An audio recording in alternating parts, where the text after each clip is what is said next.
Ya, bismillahirrahmanirrahim. Assalamualaikum warahmatullahi wabarakatuh. Alhamdulillah, pada kesempatan kali ini Allah masih memberikan kita kesempatan untuk menghadiri acara rutinitas kita pada sore hari ini, yaitu Ta'dib, Taklim Dekat Iftar Bersama yang ke-15.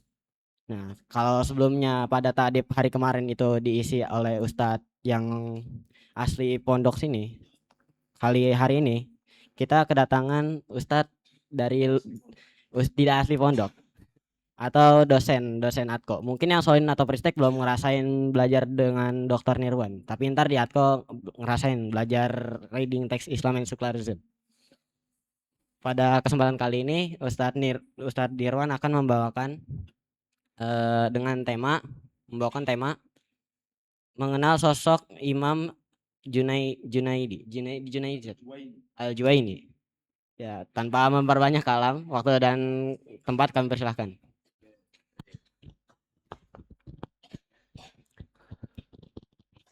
Bismillahirrahmanirrahim. Assalamualaikum warahmatullahi wabarakatuh.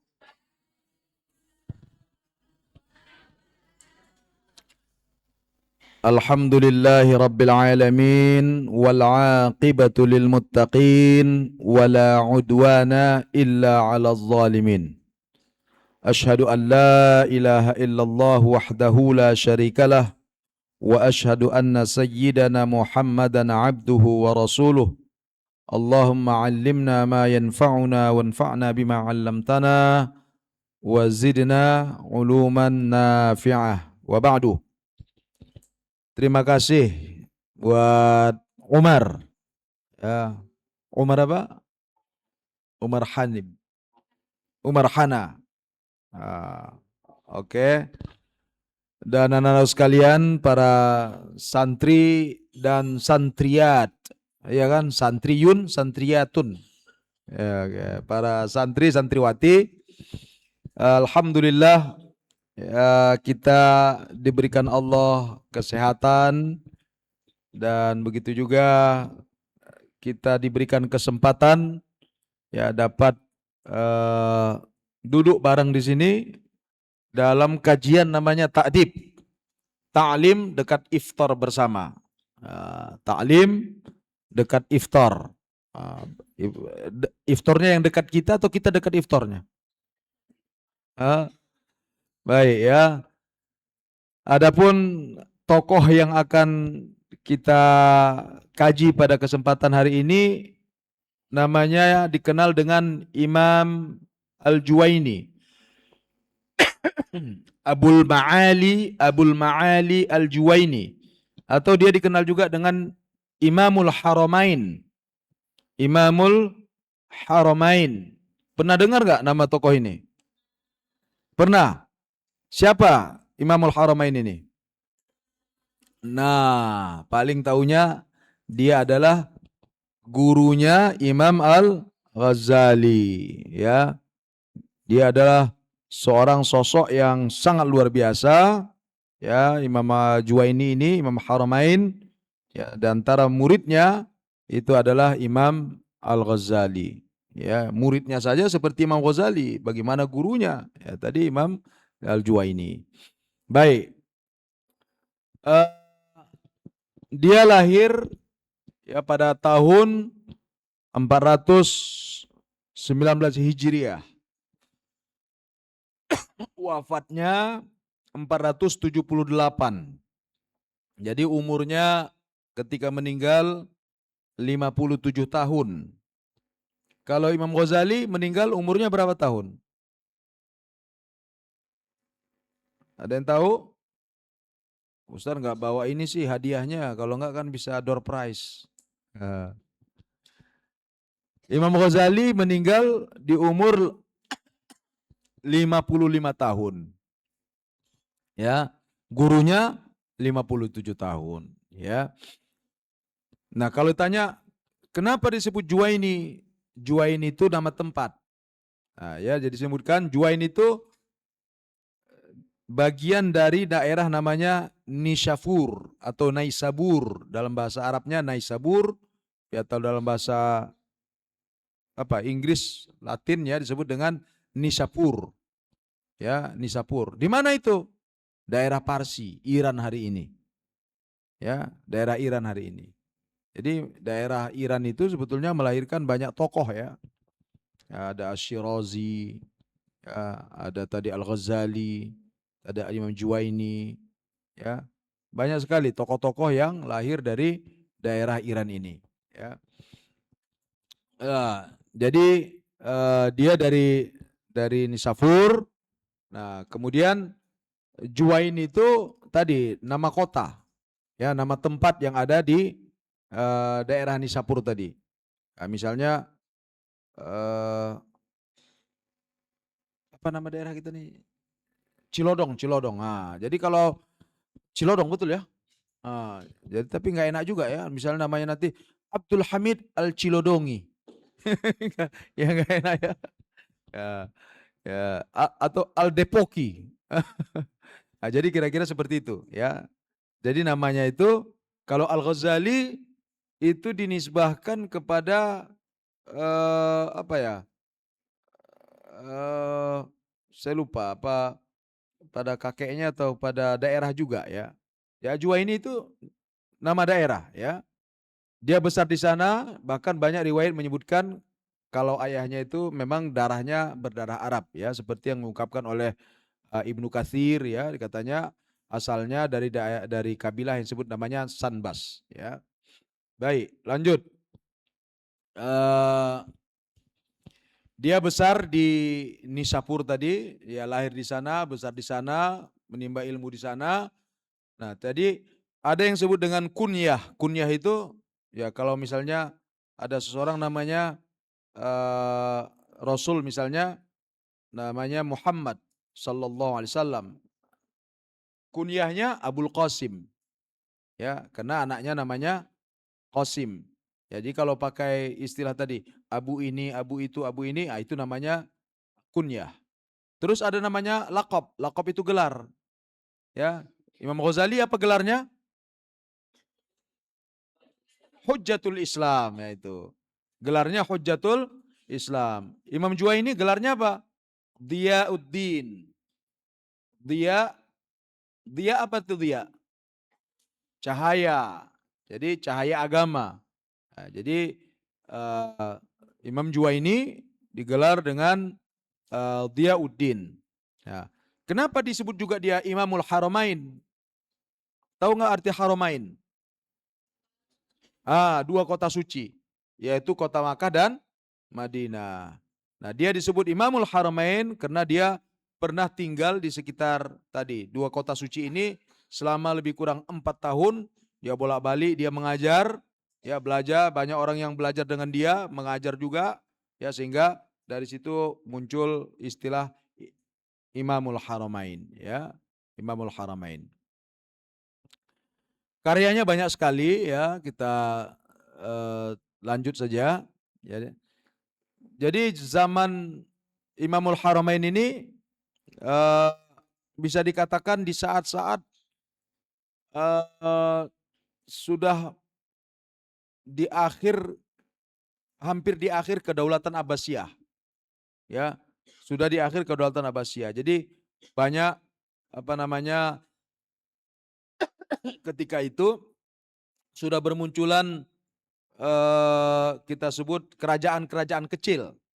Ya, ada Buwai ketika itu ada Saljukiyah, ada macam-macam.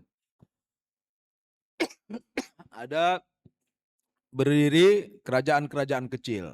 Ya, jadi Imam Juwaini hidup pada masa Daulah Abbasiyah, kerajaan Abbasiyah hampir sudah di penghujungnya.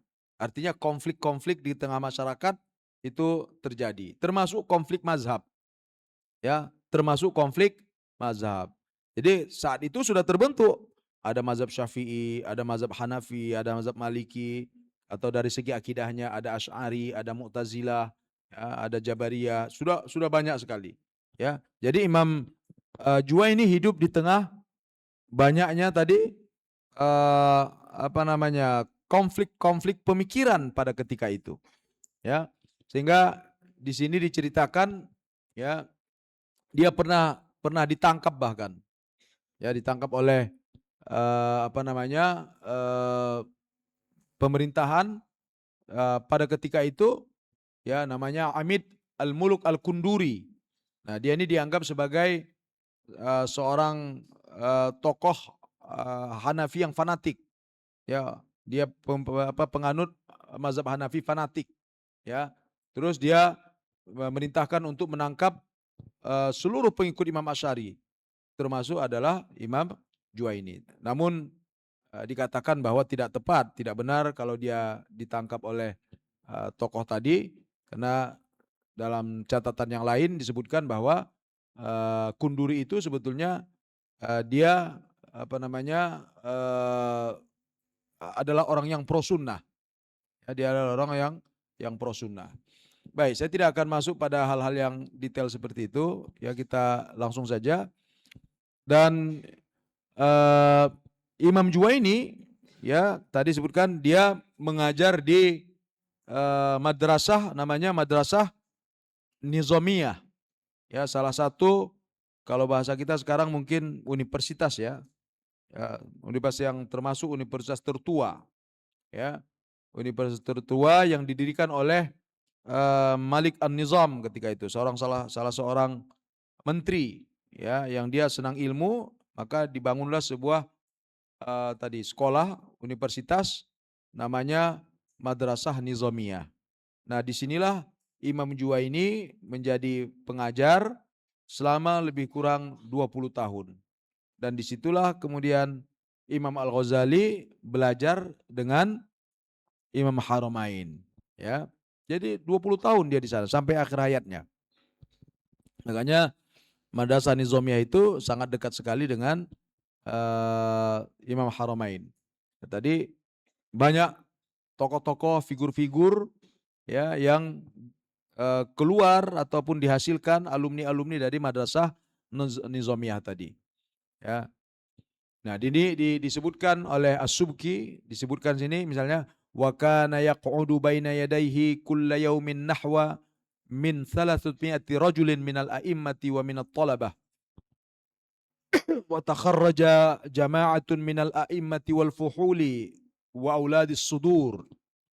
Artinya setiap hari di hadapannya ada sekitar 300 orang yang menuntut ilmu. 300 orang.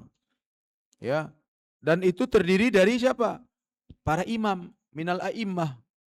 Ya, artinya para tokoh yang belajar dengan dia itu bukan santri biasa, tapi a'immah, minal a'immati, min salasumi'ati rajulin minal a'immati. Ada lebih kurang, ya, 300 orang setiap hari belajar dengan dia. 300 ada memang mahasiswanya dan juga sekaligus ada para imam-imam. Takharraja jama'atun minal a'immah. Ya. Telah lahir dari proses pendidikannya itu para ulama yang unggul. Ya.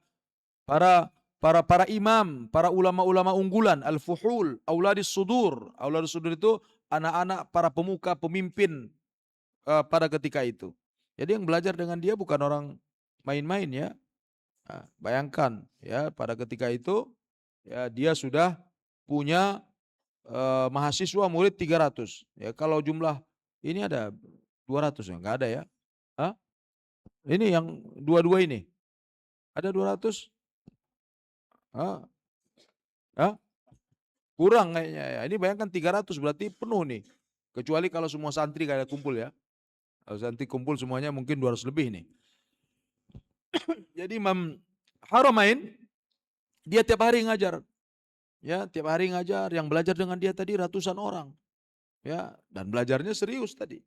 Ya, belajarnya dengan sangat serius sekali. Ya. Kalau ditanya dia belajar pertama dari siapa? Ternyata dia guru pertamanya adalah ayahnya. Ya, karena ayahnya juga seorang ulama, seorang alim. Nah, tapi karena kehebatan Imam Juwaini, nama ayahnya kurang dikenal dibanding dengan nama dia. Sama seperti, nah, kalau antara Imam Juwaini dengan ayahnya, saya kata tadi, eh, yang terkenal adalah anaknya, Imam Juwaini.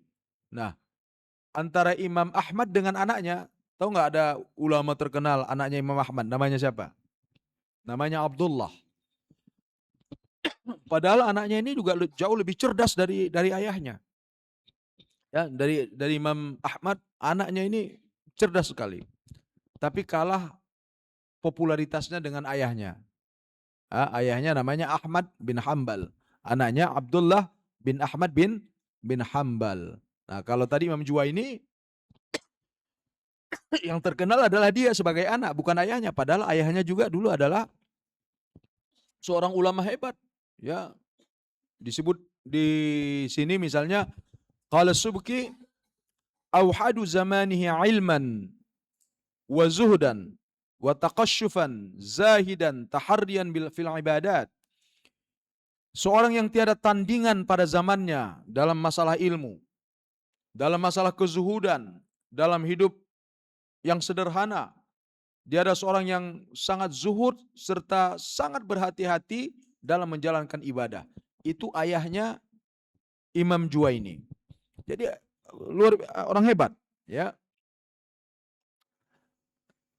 Terus yang penting lagi, data yang penting di sini untuk sampai tahu. Nah, karya-karyanya Abu Muhammad Al-Juwaini, ayahnya tadi, adalah ulama dalam bidang tafsir, dalam fikih, dalam ilmu adab, bahasa Arab, ya, dan karya-karyanya termasuk ada nama judulnya At-Tazkirah, At-Tafsirah, Mukhtasar, Mukhtasar, Mauqib Imam wal Ma'mum. Juga termasuk akidah ashab Imam Al-Mutallibi Asy-Syafi'i. Jadi dia karyanya banyak. Ya, artinya dia nulis, ya. Itulah yang kemudian nanti juga diwariskannya kepada anaknya. Ya. Anaknya tadi Imam Juwaini, dia belajar dari ayahnya. Ya, memang kalau kita punya ya tadi orang tua yang mumpuni, ya kita belajar dulu dari orang tua kita. Ya, belajar dulu seperti tadi.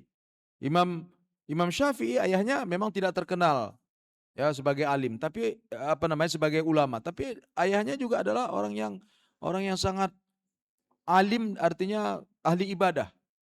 Ya, sehingga tadi dia ketika dia apa namanya eh, menjelang wafatnya, dia akan titipkan anaknya kepada temannya, yang temannya itu juga adalah orang alim. Nah, jadi ini menunjukkan bagaimana ya perhatian orang tua pada ketika itu tentang pendidikan anaknya. Fakhruddin Ar-Razi sama dengan apa namanya Al-Juwaini ini. Dia juga belajar dari ayahnya. Ayahnya juga seorang ulama hebat. Fakhruddin Ar-Razi. Sudah ada nggak yang bahas Fakhruddin Ar-Razi? Belum ya.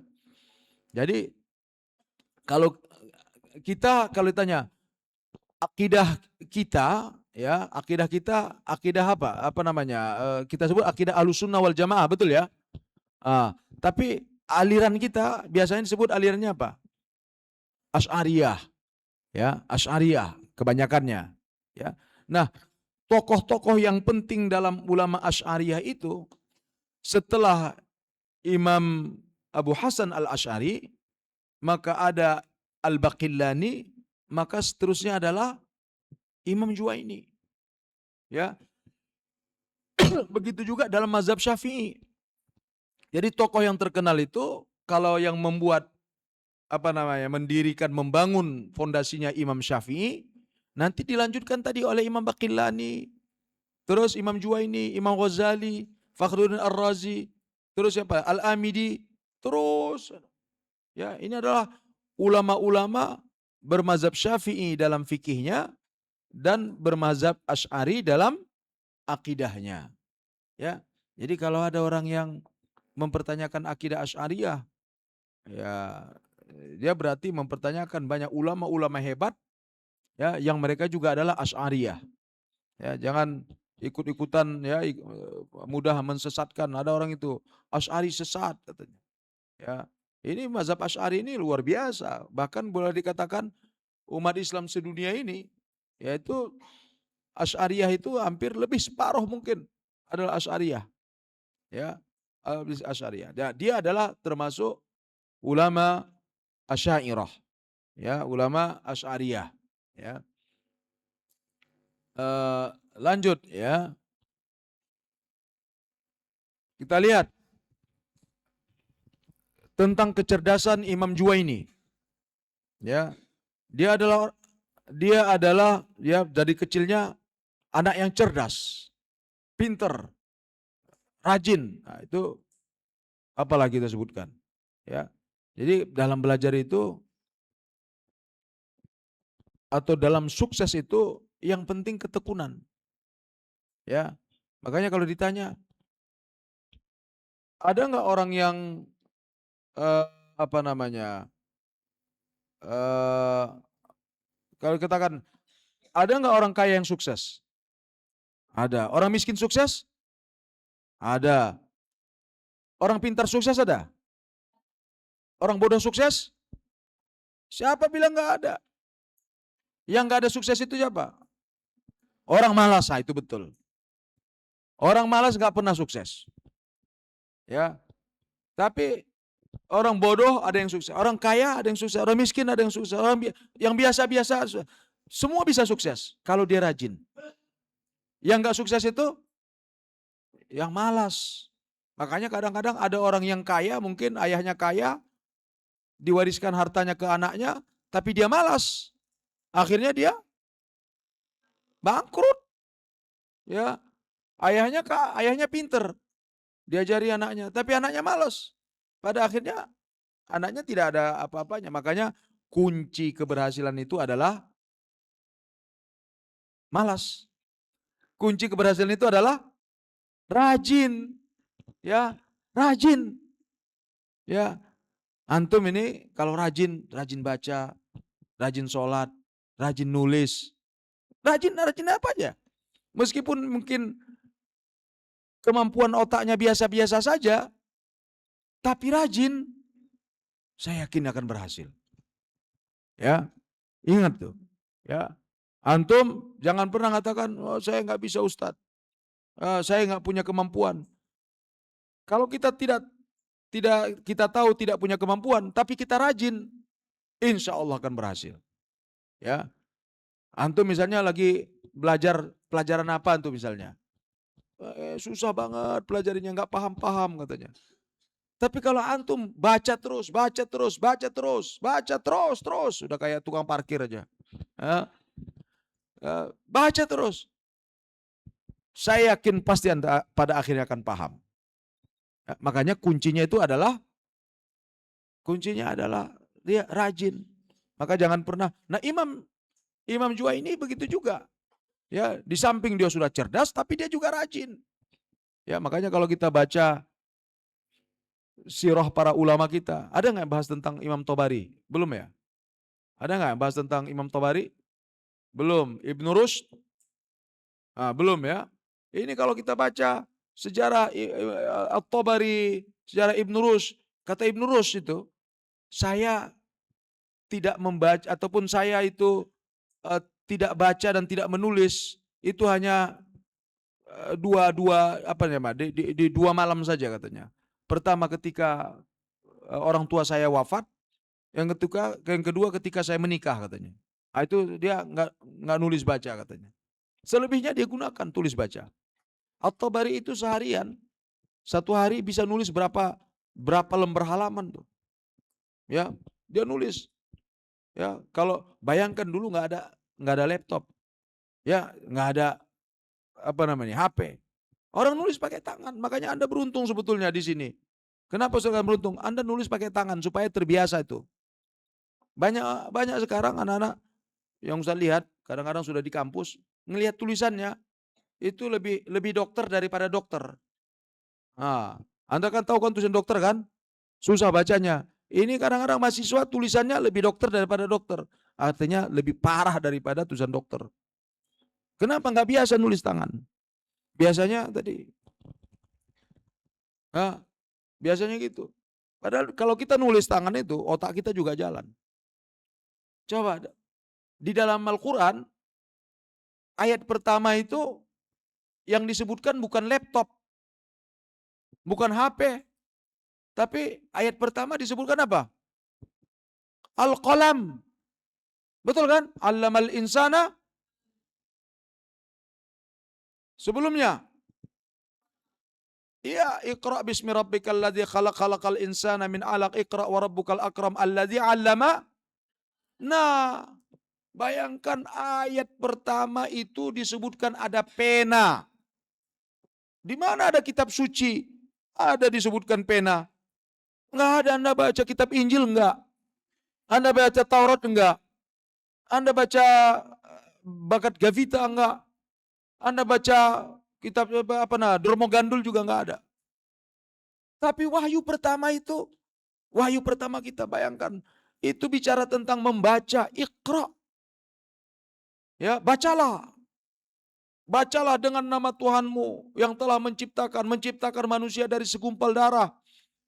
Bacalah dan Tuhanmu Maha Mulia. 2 kali disebutkan dalam wahyu pertama itu tentang membaca. Mengajarkan kalian dengan pena. Masya Allah. Ayat pertama. Kenapa Allah tidak menurunkan ayat pertama? Peranglah. Ataupun sholatlah. Ataupun apa lagi? Berdaganglah. Tidak ada. Ayat pertama disuruh membaca, bayangkan. Tapi ayat inilah yang kemudian merubah wajah dunia sampai hari ini. Merubah wajah sahabat pada ketika itu, masyarakat pada ketika itu, dan tadi merubah wajah Islam. Ya, makanya Islam itu harusnya tradisinya membaca. Makanya kalau kita bicara sejarah Islam, yang kita baca apa? Karya ulama. Kita tidak punya seperti misalnya kalau orang bicara tentang sejarah Hindu, Buddha, yang ada hanya patung-patungnya saja. Tapi kalau Islam, kalau kita bicara sejarah Islam, kita bicara tentang ulama. Kita bicara tentang buku-buku mereka, karya-karya mereka. Itulah sejarah Islam. Makanya Ramadan ini harusnya mengingatkan kita semua. Mengingatkan kita semua, saya, antum, anak-anakku sekalian, tentang pentingnya membaca. Kenapa? Kalau tidak penting, ada air, nggak bisa ya? Belum lagi. Tentang pentingnya membaca. Ya. Dan tadi, Ustaz katakan tadi, ketika Islam datang, wahyu pertama membaca, padahal ketika itu ada kerajaan-kerajaan besar yang ada di sekitar bangsa Arab ketika itu. Tapi Allah tidak perintahkan misalnya, hei Muhammad, berperanglah, rebutlah kekuasaan, buatlah pasar untuk ekonomi misalnya, rebutlah. Tidak. Tapi Allah perintahkan membaca. Karena dengan membaca Anda akan bisa merebut kekuasaan. Dengan membaca Anda akan bisa menciptakan pasar-pasar yang untuk ekonomi. Dengan membaca Anda akan bisa mengalahkan siapapun. Dengan membaca semuanya. Dan itu yang dihasilkan oleh Rasulullah. Ya. Kembali kita kepada Imam Juwaini tadi. Disebutkan ya oleh Syekh Az-Zuhaili ya dalam tulisannya, ya mengutip apa yang disampaikan oleh Imam As-Subki, wa sa'a fi dinillahi sa'yan yabqa atharuhu ila yaumiddin. Dia telah berjuang di jalan agama Allah dengan suatu perjuangan yang jejaknya akan tetap abadi hingga hari kiamat. Jejaknya abadi hingga hari, kok bisa? Makanya kalau ditanya, bisa nggak hidup kita abadi? Bisa. Dengan apa? Dengan apa? Dengan karya. Ya, dengan karya.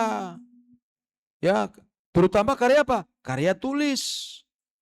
Ya. Karena kalau karyanya berupa patung-patung, berupa benda-benda, bisa jadi binasa. Ya, kayak sekarang lagi perang nih kan. Perang Iran sama Israel ini, mungkin ada di sana artefak-artefak atau apa namanya, museum-museum barang-barang yang bisa jadi umurnya ribuan tahun. Tapi kalau sudah kena bom hancur, habis. hilang dong asarnya, hilang bekasnya. Iya kan? Tapi kalau buku hancur di sana masih bisa dicetak di sono. Makanya tadi tulisannya tadi dia akan kekal bekasnya, jejaknya sampai hari kiamat. Nah, itulah sampai hari ini. Bayangkan dia tadi lahir tahun berapa tadi? 400? Berarti jaraknya dengan kita berapa tahun sudah? Berapa? 1000 tahun. Nah, makanya kalau lagi beli-beli itu jangan suka pakai kiris. Nah, ini kadang-kadang kalau belanja suka pakai kiris jadi nggak tahu hitung-hitungnya. Berapa harganya? 17.500. Cret. Nggak tahu dia berapa harganya? 17.500. Uang kamu berapa? 20.000. Berapa kembalinya? Mutar-mutar dulu dia. Kenapa nggak biasa ngitung? Ya, taunya tadi kiris mulu. Ah, jadi anak sekalian disebutkan tadi kekal jejaknya sampai hari kiamat. Terus tidaklah orang yang memiliki pengetahuan meragukan bahwa dia adalah orang yang paling berilmu di muka bumi. Bayangkan disebutkan ya sini kan, wala yashukku dzu khibratin annahu kana a'lama ahlil ardi bil kalami wal usuli wal fiqhi wa aktsaruhum tahqiqan. Orang yang berilmu dia tidak ragu kalau Imam Juwaini ini adalah orang yang paling alim, paling mengetahui dalam ilmu kalam, fikih dan usul fikih, 3 itu. Makanya Ustaz mencari-cari sebetulnya bukunya tentang tasawuf. Tapi Ustaz nggak ketemu. Karena buku-bukunya banyak dalam bidang fikih, dalam ilmu kalam, dalam munazarah, ya, dan dalam bidang usul fik. Nah, ini kontribusi besarnya di sana. Dari sana nanti dari belajar tadi Imam Syafi'i, maka nanti di lahir mustasfanya, belajar ilmu kalam, lahir nanti karyanya macam-macam dari Imam Ghazali. Ya, jadi dia ahli di sana. Balil kulli disebutkan sini balil al kullu min bahrihi yaghtariqun, ya, dan semua orang, ya, bahkan semua orang seakan-akan menimba dari lautan ilmunya. Bayang disebutkan lautan ilmu. Lautan itu nggak ada batasnya. Artinya dia memang luar biasa ilmunya.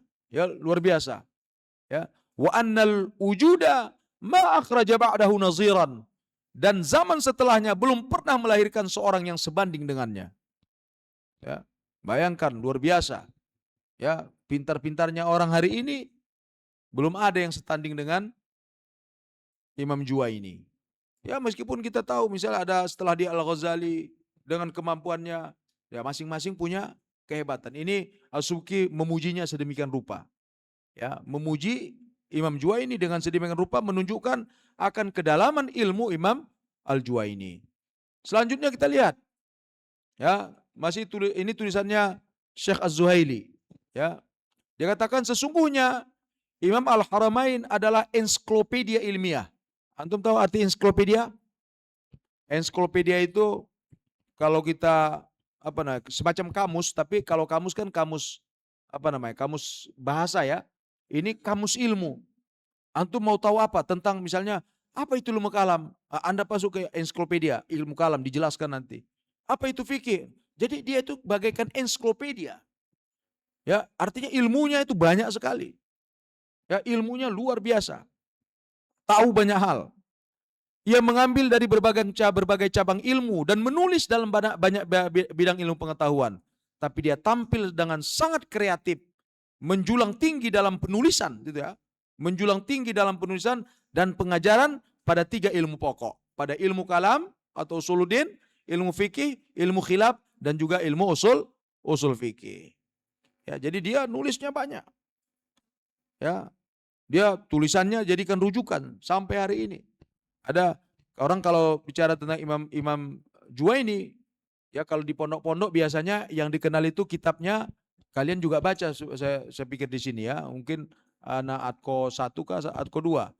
Apa kitab yang dikenal, yang dipakai? Saya yakin kalian pakai di sini kitabnya itu. Nggak pernah lihat penulisnya mungkin. Pernah dengar kitab Al-Waraqat? Nggak pernah. Kan usah dengar diajari usul fikihnya Al-Waraqat, bukan? Bukan ya? Hah? Usah dengar dulu. Oke, baik kalau gitu ya. Kitab yang terkenal adalah Al-Waraqat. Biasanya di pondok-pondok salaf, ya, pondok salaf maksudnya pondok-pondok yang basisnya NU biasanya itu kitab itu dipakai. Jangankan di kitab salaf, di Masjidil Haram saja dipakai. Ya, bahkan disyarahkan oleh Imam ini apa? Syekh Al-Utsaimin.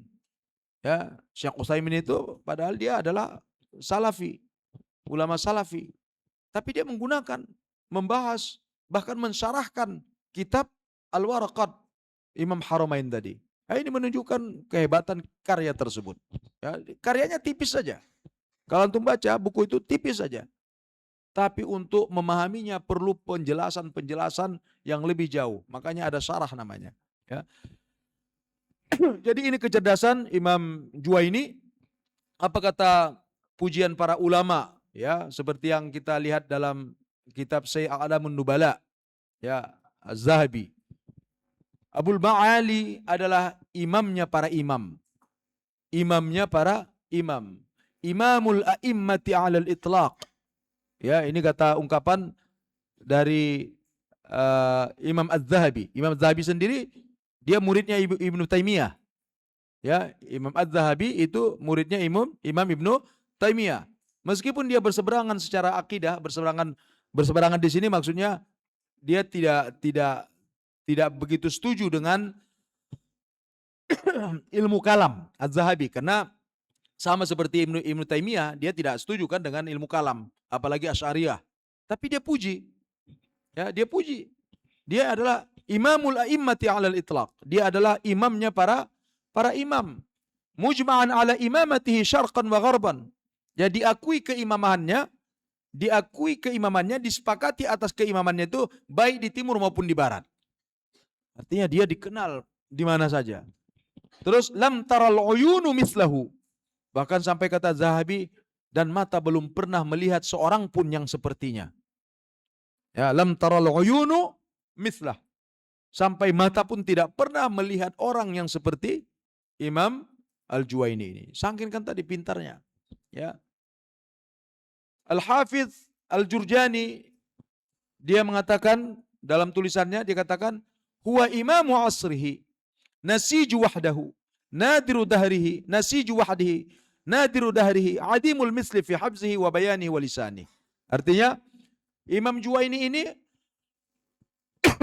dia adalah imam pada zamannya yang tiada tandingannya, sosok langka pada masanya, tidak memiliki tandingan dalam kekuatan hafalan, kejernihan penjelasan, serta kepasihan lisannya.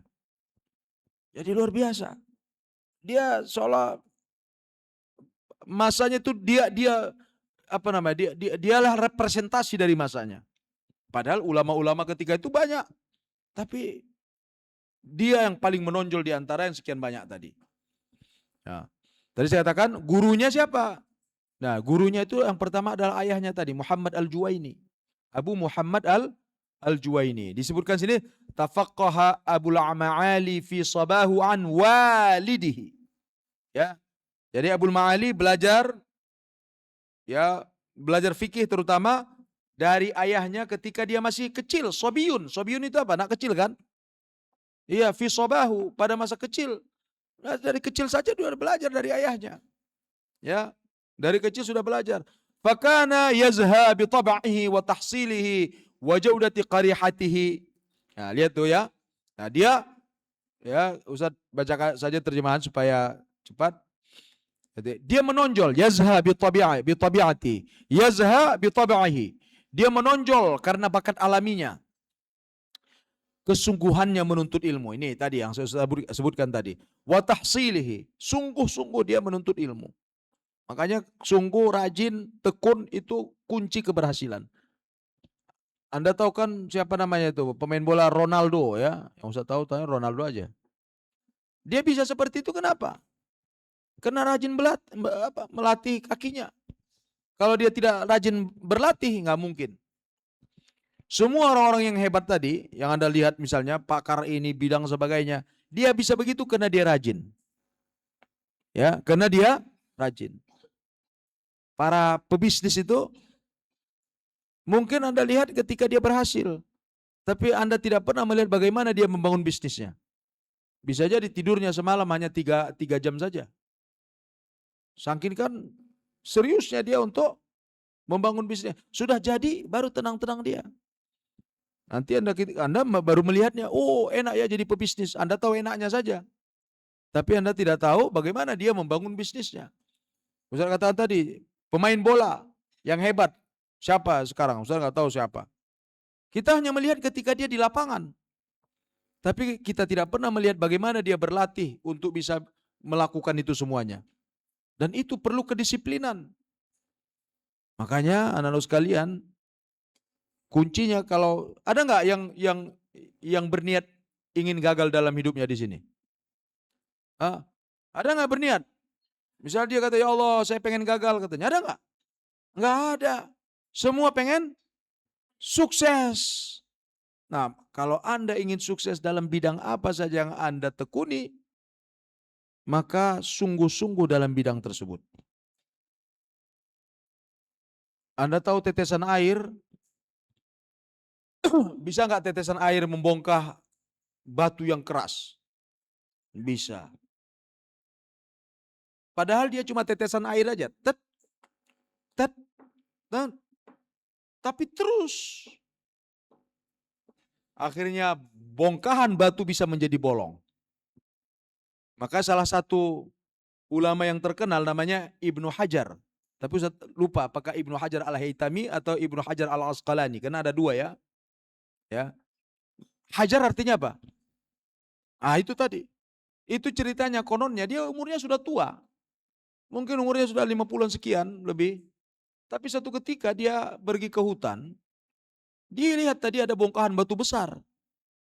Dijatuhi oleh tetesan air dari daunan. Dilihatnya tetesan air tadi jatuh ke bongkahan batu tadi. Batu yang besar tadi lihatnya bolong. Dari situ dia mengatakan, air saja yang tidak ada nilainya, yang ringan dan sebagainya bisa membolongi batu, tapi karena dikerjakan terus menerus, akhirnya dia pulang, dia belajar kembali. Dia pulang, dia belajar, karena dia terinspirasi dari tetesan air ke batu tadi. Akhirnya dia menjadi ulama hebat. Nah itu tadi bayangkan ya, dari situ antum tahu botol? Tahu ya botol?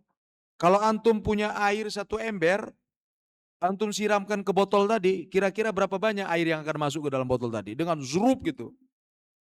Dibanding Anda ambil gayung, ya gayung yang apalagi kalau gayung ada bentuk apanya itu untuk juara air, masukkan ke botol, kira-kira airnya masuk semua nggak? Dibanding dengan ember tadi. Nah, maksudnya apa? Belajar itu seperti itu.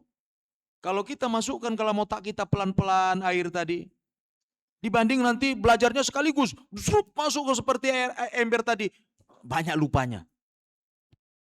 Misalnya besok ujian, terus baca semuanya siang malam, nggak tidur. Wah, itu persis seperti antum ambil air ember masukkan ke dalam botol, wah masuk semua. Yang ada yang masuk ada, tapi nggak semua. Tapi kalau antum ambil gayung, ambil air tadi, masukkan pelan-pelan, masuk semua nggak? Otak kita juga begitu. Belajarnya pelan-pelan. Hari ini masuk 1, besok masuk 1 lagi, besok masuk 1. Lama-lama berisi dia. Makanya belajar itu kita sebut perlu tadarruj, gradual. Ada tahapannya. Ya. Jadi jangan ingin hasilnya saja tidak mau mengikuti tahapannya. Itu membuat gagal tuh. Makanya kadang-kadang orang korupsi, tahu ya orang korupsi. Itu karena pengen cepat berhasil. Tidak mau susah. Ya dapat duit cepat dengan menipu. Tapi tidak mau susah. Akhirnya ya ketangkep. Jadi tidak ada keberhasilan. Maka ada ungkapan apa? There is no rose without a thorn. Betul ya? There is no rose without a apa rose. Bunga. Tidak ada mawar tanpa duri. Anda kalau mengambil memetik bunga mawar, Anda harus melewati duri-durinya kan? Iya, artinya apa? Keberhasilan juga begitu. Mawar itu indah kan? Mau warna putih, mau warna pink, mau warna merah, indah. Tapi kalau kita ngambil, hati-hati katanya. Ada durinya. Jadi untuk mendapatkan mawar itu perlu hati-hati. Begitu juga untuk mendapatkan keberhasilan itu perlu kesungguhan. Nah, Imam Juwaini menunjukkan tadi. Dia sebutkan wa tahsili wa jaudati qarihati. Ya, dan dia juga punya ketajaman kecerdasannya. Makanya setelah ayahnya wafat, ya ini jelaskan sini, setelah ayahnya wafat, dia bongkar semua buku-buku ayahnya, dia kaji. Nah, ini di bahasanya di sini ya fakhalafahu fihi min ba'di wafatihi. Nah, maka setelah ayahnya meninggal, dia kemudian menggantikan posisi ayahnya. Ata ala jami'i musannafatihi. Ata ala jami'i musannafati.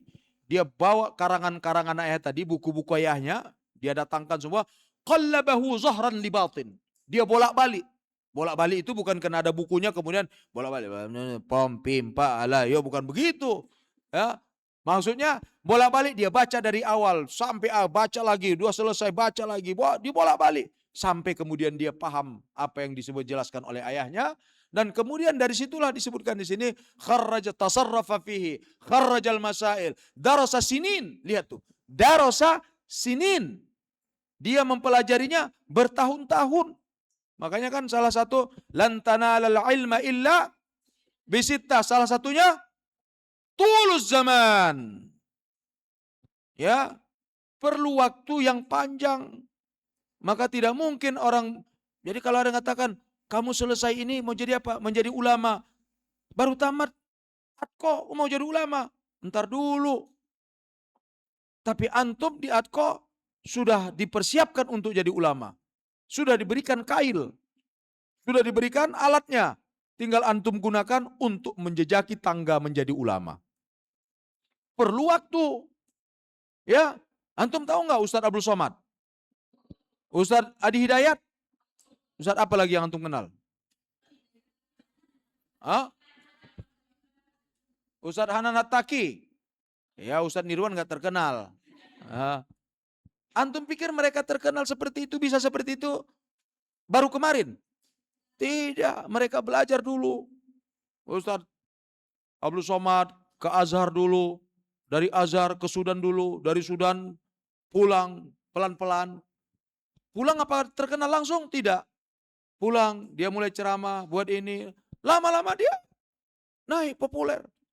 Ustadz Hadi Hidayat juga begitu. Belajar dulu di Libya. Pulang, ngajar dulu pelan-pelan. Lama-lama populer. Naik langsung. Jadi yang penting adalah proses. Proses. Sinin. Tuh. Dia darasa sinina. Walam yarda fi syababihi bitaqlidi walidihi wa ashabihi. Dia tidak nyaman hanya untuk bertaklid dengan orang tuanya. Meskipun orang tuanya, tapi dia tidak mau bertaklid. Tidak mau dia hanya ikut-ikut saja orang tuanya. Tapi makanya tadi dia pelajari karya orang tuanya. Sehingga dia bisa memahaminya dengan baik. Ya. Nah, anak sekalian, ya, karena waktunya sudah sedikit lagi. Tadi guru-gurunya banyak disebutkan, muridnya tadi yang terkenal adalah Imam Ghazali, meskipun ada yang lain, ya karya-karyanya dalam fikih, usul fikih banyak sekali, ya. Terus kalau ditanya apa kehebatan Imam Juwaini ini? Ya tadi dia misalnya dalam mazhab Syafi'i. Setelah Imam Syafi'i meletakkan mazhab Syafi'inya dengan usul fikihnya, maka Imam Al-Juwaini datang kemudian membuat sistematis, membuat rasionalnya, membuat argumentasinya. Kemudian dia bagaimana dia menggabungkan antara akal dengan wahyu. Ya. Jadi dia meletakkan, Imam Syafi'i meletakkan dasarnya, dia kemudian membuat metodologinya, mengembangkannya, menjelaskannya. Karyanya itu namanya dalam usul fikih namanya Al-Burhan. Satu buku saja, tapi untuk bacanya itu ya untuk ukuran orang sekarang itu bukan mudah, bahasanya payah sekali. Ya, antum baca karyanya Imam Ghazali dengan Imam Juwaini, itu lebih mudah membaca karyanya Imam Ghazali. Imam Juwaini bahasanya tinggi sekali, ya, tapi logikanya sangat luar biasa, ya. Makanya tadi akidah begitu juga. Ya tadi saya katakan dalam bidang akidah, ya, setelah Imam Asy'ari meletakkan dasar-dasarnya, maka Imam Juwainilah yang kemudian mengembangkannya. Dia kembangkan sehingga ilmu kalam tadi, ya, bisa dikatakan dia mulai matang di tangannya Imam Juwaini. Ilmu kalam itu mulai matang di tangan Imam Juwaini. Baru nanti kemudian diikuti oleh muridnya Al-Ghazali, lebih dimatangkan lagi, dipermudah dan sebagainya. Jadi Imam Juwaini kontribusinya baik dalam fikih ataupun usul fikih dan fikihnya Syafi'i itu sangat luar biasa sekali. Makanya orang tidak bisa membaca mazhab Syafi'i kalau dia tidak mengetahui pandangan dari Imam Juwaini, ya, tentang fikih ataupun dalam usul fikih ataupun tadi dalam akidah Ahlussunnah wal Jamaah. Nah, anak-anak sekalian, ini adalah figur tokoh saya pikir, ya, yang perlu kita ikuti jejak langkahnya, bagaimana mereka bisa menghasilkan karya, bagaimana kecerdasannya, bagaimana mereka bisa membuat uh, argumentasi yang sangat sangat dalam, luar biasa, ya. Jadi dia disebutkan ini salah satu terakhir, ya, katanya meskipun dia sudah ini ada ungkapannya, ya, dalam tulisannya dia katakan uh, bahwa apa yang dilakukannya itu bentuk ketawaduannya, kerendah hatiannya. Dia katakan sebetulnya apa yang saya lakukan ini sudah pernah disebutkan oleh para ulama, masyaikh sebelumnya. Tapi dia mengungkapkan katanya, walakinni lam ara hadhihi dalalata ala hadhihi sani'ati ala hadhihi sighati lil mutaqaddimin. Ya, dia katakan para ulama terdahulu memang sudah meletakkan ide dasarnya, tapi belum pernah merumuskan metodologi seperti ini. Ini penting karena menunjukkan bahwa Imam Juwaini bukan hanya penerus tradisi, tapi dia juga adalah, apa bahasa kita arsitek itu? Insinyur. Ya, dia adalah insinyur metodologi yang membuat ilmu usul fikih tadi, ilmu fikih Syafi'i tadi, ilmu kalam yang dibuat Imam Syafi'i, Imam Asy'ari itu menjadi sangat metodologis kita sebut. Sangat sistematis. Ya. Dan disinilah kontribusinya terhadap perkembangan Asy'ariyah. Ini menjadikan teologi Asy'ari menjadi lebih sistematis, lebih rasional, lebih argumentatif. Ya, begitu juga dalam mazhab Syafi'i. Ya, dia memberikan kalau lihat di sini apa yang disumbangkan oleh oleh Imam Juwaini dalam mazhab Syafi'i banyak sekali. Ya, banyak sekali. Nah, misalnya kontribusinya salah satunya ya tadi membuat prinsip usul fikih lebih bersifat foundational. Foundational itu mendasar. Ada metodologinya, rasional. Ya, makanya tadi setelah dia akan berkembang usul fikih menjadi ilmu yang kita kenal pada hari ini. Nah, anak-anak sekalian, ya mudah-mudahan dengan membaca biografi dari tokoh seperti Imam Juwaini, sebetulnya ini Ustaz singkat-singkat saja, ya, karena ini juga membahas Imam Juwaini berat, ya, karena Ustaz kata dia tokoh yang yang sangat luar biasa, membaca karangannya juga tidak mudah. Tapi tadi kita harus bisa mengikuti jejak-jejak ulama-ulama yang sudah kita pelajari, ya, dalam selama berapa Ramadan ini. Banyak tokoh-tokoh yang antum mungkin bisa ini sisi mana yang antum bisa ambil, ya. Jadi kita belajar dari tokoh itu untuk menginspirasi kita. Mudah-mudahan, ya, akan lahir dari antum ini, ya, tokoh-tokoh seperti Juwaini kah, Al-Ghazali kah, siapa lagi yang tokoh? Mungkin Kiai Haji Shalih Iskandar, ada Pak Nasir sudah bahas? Ada mungkin seperti Pak Nasir, siapa lagi yang sudah dibahas? Masih ingat nggak? Siapa? Siapa? Saifuddin Az-Zuhri. Saifuddin Zuhri, tokoh politikus Indonesia, ulama, dan masih banyak sekali. Ya, kita belajar dari para ulama-ulama kita. Ya, mudah-mudahan saya kata tadi lahir dari antum-antum ini, orang-orang seperti itu. Ya, Demikian sekali lagi kita berdoa mudah-mudahan Allah Subhanahu wa taala memberikan ilmu yang bermanfaat kepada kita dan kalian menjadi generasi penerus yang akan melanjutkan perjuangan ya para ulama tersebut. Jangan pernah menyimpang dari alurnya dan Allah memberikan keridhaannya kepada kita dan berikan kita kesehatan. Amin ya rabbal alamin. Demikian, mohon maaf kalau ada yang kurang berkenan. Assalamualaikum warahmatullahi wabarakatuh. Ya, terima kasih kepada Ustadz Nirwan yang telah mengisi acara hari ini dengan membawakan tema tentang Al-Juwaini. Mungkin karena keterbatasan waktu ya udah jam 6 lewat, udah deket lagi buka, udah bentar lagi buka. Jadi nggak ada sesi tanya jawab. Jadi mari kita akhiri acara tadi pada sore hari ini dengan alhamdulillah. Ya, saya selaku MC pamit undur diri. Bila ada kesalahan tolong dimaafkan karena kesalahan itu datang dari saya sementara kesempurnaan hanya dari Allah Subhanahu wa taala. Wabillahi taufiq wal hidayah. Wassalamualaikum warahmatullahi wabarakatuh.